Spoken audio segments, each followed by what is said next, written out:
Good morning po mga kababayan. Welcome pong muli sa ating panibagong update rito sa South Luzon Expressway Toll Road 4 dito po sa Santo Tomas Interchange mga bayan.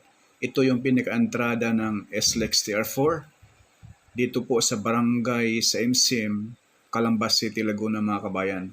So yung sobrang traffic dyan sa baba, galing po yan ng Maynila. Paluwas po yan ng Batangas, papuntang Visayas Mindanao. No? Yung walang traffic naman sa right side, papuntang Maynila po yan. So ito po yung pinaka-entrada ng SLEX TR4 mga bayan. Santo Tomas Interchange. Ayan po, formado na po yung trumpet design dyan mga bayan. Yung circle mismo. Ayan po mga bayan. No? Naway huwag po tayong mag-skip sa ads mga bayan, no? Napakalaking tulong na po yan sa mga vlogger, no? At ito na po yung tulay dati na matagal ng buhos ito mga kabayan. So dito po yung kapag galing ka ng Maynila at kapag ikaw ay galing ng Lucena, pa-exit ka ng Santo Tomas, baga salubungan lang po rito sa tulay. Magkakaroon ng dalawang circle dito. Ayan o. Yan po ay salubungan. Gates po mga kabayan. Pakiusap po, huwag po tayo mag-skip sa ads, no? At pa-subscribe na rin at follow na rin sa ating FB page, no? Maraming salamat. Tuloy-tuloy na po yung gawa rito sa SLEX TR4 Package A na may habang 11.32 kilometers mula rito sa barangay sa MCM hanggang doon sa Macban Interchange sa may Macban, Laguna. May mga update rin po tayo doon mga bayan. Mula rito hanggang ating i-update dyan lang po sa may geothermal area. Pagkatapos niyan, bukas sa area ng San Antonio to Bartolome to Barangay San Roque tayo mga bayan. Enjoy po sa video.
So ayan po mga kabayan, yung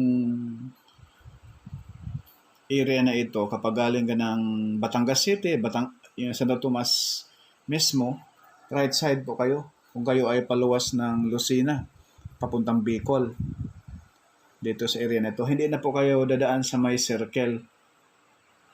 Dadaan ka lang sa circle kung ikaw ay galing Lucena, galing Bicol, pa-exit ka ng Santo Tomas. Gets po? Ayan po, pakanan ka lang dyan, pa right side.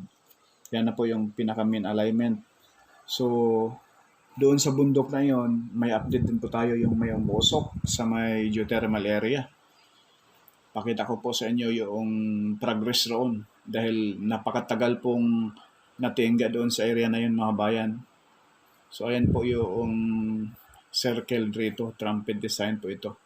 Halos lahat, same lang. So, ito na po, dito na po tayo sa area ng geothermal, no? Dito sa part po ito ng Calamba pa rin. So, ayan po, medyo malakas yung hangin. Naka-sports yung drone natin para lalaban sa hangin, mga kabayan. So, ayan po. Yung kaharap sa ating camera ngayon ay approaching po yan doon sa barangay sa MCM. yung pinaka-entrada ng SLEX Tier 4. So, dyan sa baba natin, yung may crane dyan, may ilog kasi dyan, mga kabayan, creek, no? Medyo malalim. Ayan po yung alignment. So, titibagin pa yung bundok dyan sa unahan. Sa bandang likod, papunta na po rito yung pagbungkal ng lupa dyan. Papunta rito. Ito na po yung alignment. So, malaking trabaho pa yung bundok sa harap. Naglagay sila ng ano dyan, no? Mismong seat pile para hindi magkaroon ng yung tambak dyan. Magkakaroon kasi dyan ng poste. May mga poste na dyan mga kabayan, no? Nakabaon.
So ayan na po mga kabayan yung geothermal sa ating harapan.